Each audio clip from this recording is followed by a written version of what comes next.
Viewers, आज का जो हमारा चैप्टर है वो चैप्टर 3 है, क्लास सेकंड का है और जिसका टॉपिक है आओ पेड़ लगाएं। चलो बच्चों, आ गया बाग, अब पूरे खुश होते हुए कहा। यानी कि एक फैमिली है जिसमें एक फादर है जो अपने बच्चों को लेकर आए। आलिया दौड़ती हुई फूलों के पास गई। इसे रंग बिरंगे फूल पसंद थे। फूलों की खुशबू पूरे बाग में फैली हुई थी। कामरान और सरफराज छोटे छोटे कदम उठाते आलिया के पास गए। यानी कि यहाँ पर दो और लड़के हैं जिनका नाम है, एक का नाम है कामरान और एक का नाम है सरफराज, और एक बच्ची है जिसका नाम है आलिया। ये तीनों बच्चे अपने फादर के साथ एक बाग में आए हैं। आपा, ये कौन सा फूल है? यहाँ पर यहाँ आने को वो आपा के बुला रहे, यानी बड़ी बहन। कामरान ने पूछा, ये गुलाब का फूल है, तो वो भी लाल। देखो, इस फूल पर एक तितली बैठी है, आलिया ने जवाब दिया। ओहो, कितनी प्यारी तितली है, सरफराज ने खुश होते हुए कहा। ये तितली फूलों पर क्यों बैठती है? कामरान ने फिर सवाल किया। यानी जब आलिया ने उसे बाग में रेड कलर के रोसेस दिखाए, आप यहाँ देख सकते हो गुलाब के फूल, तो उन्होंने देखा उसके ऊपर एक छोटी सी बटरफ्लाई बैठी हुई है। तो जो उनका भाई था, आलिया का भाई कामरान, उसने पूछा कि ये जो तितली है ये इसके ऊपर क्यों बैठती है।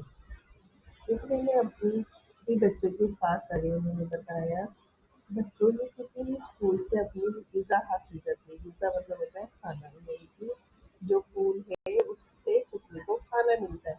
वो फूलों के रस से अपना पेट भरती है। यानी कि और खाना क्या होता है, जो फ्लावर होते हैं उनके अंदर एक लिक्विड भरा होता है जिसे रस कहते हैं। और अगर आप देखें तो हनी बीज वगैरह जो होती है वो इसी रस से हनी बनाते हैं। ये हमारे घर में क्यों नहीं आती? आलिया ने पूछा। सरफराज ने फौरन कहा, हमारे घर में फूल नहीं है, ये तितलियां तो फूलों पर ही आती हैं। हम भी अपने घर में फूल लगाएंगे। आलिया ने कहा, हाँ बेटा, हम अपने घर के बरामदे में फूलों के गमले रखेंगे। यानी कि जब कामरान ने ये सुना कि ये तितलियां फूलों पर आती हैं और उससे अपना रस वगैरह तैयार करती हैं, तो उसने कहा कि हमारे घर में क्यों नहीं आती। तो इसके फादर ने बताया क्योंकि ये फूलों पर आती है और हमारे घर में फूल नहीं है, और आज से हम अपने घर में गमले रखेंगे।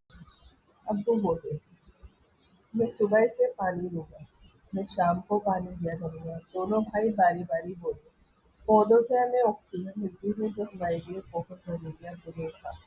आलिया बोली, हम भी घर में पौधे लगाएंगे। हाँ बेटा, जरूर। अपनी यानी एक तो ये है कि इससे खूबसूरती बनी रहती है घर के पौधों से। दूसरा, जो पौधे हैं वो हमारे लिए बहुत ज़रूरी होते हैं क्योंकि इनमें ये एक गैस रिलीज करते हैं जिसको ऑक्सीजन कहा जाता है, और वो इंसानों के लिए बहुत ज़रूरी होती है। आप देख सकते हैं यहाँ पर इसकी कुछ क्वेश्चन आंसर है। जैसे इसमें कुछ अल्फाज आए हैं, रंग बिरंगी यानी अलग अलग रंग, खुशबू यानी अच्छी महक, ग़िज़ा मतलब खाना, बरामदा मतलब मकान के बाहरी हिस्से में बगैर दरवाजे का कमरा, यानी कोई कमरा है उसके आगे जो स्पेस दे रखा होता है उसे बरामदा कहते हैं। आई होप ये चैप्टर आपको समझ में आया है। अगर नहीं आया है तो आप मुझे कमेंट सेक्शन में बता सकते हैं। इंशाल्लाह मैं अपनी नेक्स्ट